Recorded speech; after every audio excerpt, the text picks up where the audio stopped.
আসসালামু আলাইকুম। আজকে নিয়ে আসলাম লতি দিয়ে ইলিশ মাছের রেসিপি, করলা ভাজি।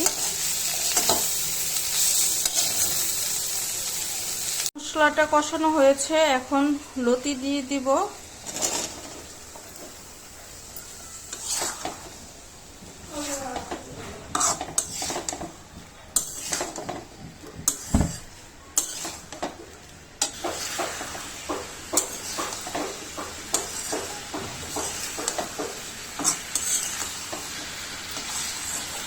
মশলার সাথে মিশিয়ে নিয়েছি, এখন ঢেকে দিব।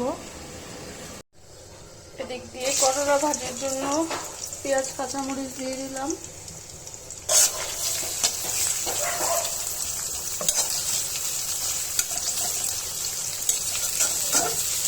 এখন করলাটা দিয়ে দিব,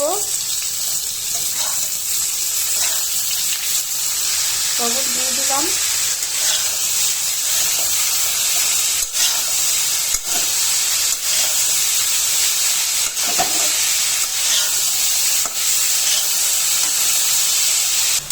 আজকে আমি করলা ভাজিটা সাদা করে রান্না করব, কোনো হলুদ দিব না।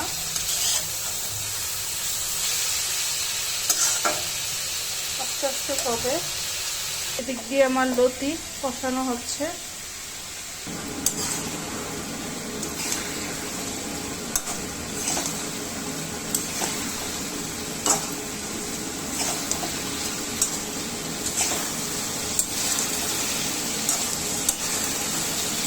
এখন মাছগুলো দিয়ে দিব। এখন সিদ্ধ হওয়ার জন্য সামান্য পানি দিয়ে দিলাম।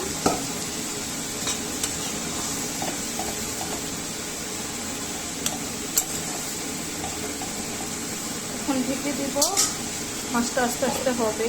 এখানে করলা ভাজিটাও হচ্ছে।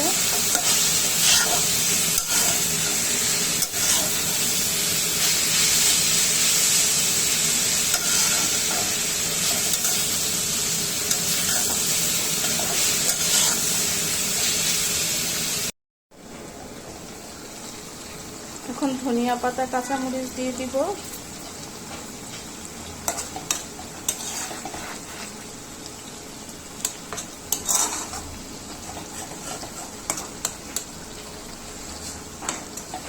অনেকটা হয়েছে তরকারিটা, আর একটু ঝোলটা শুকবো। মানে আমার করলা ভাজিটাও হয়েছে।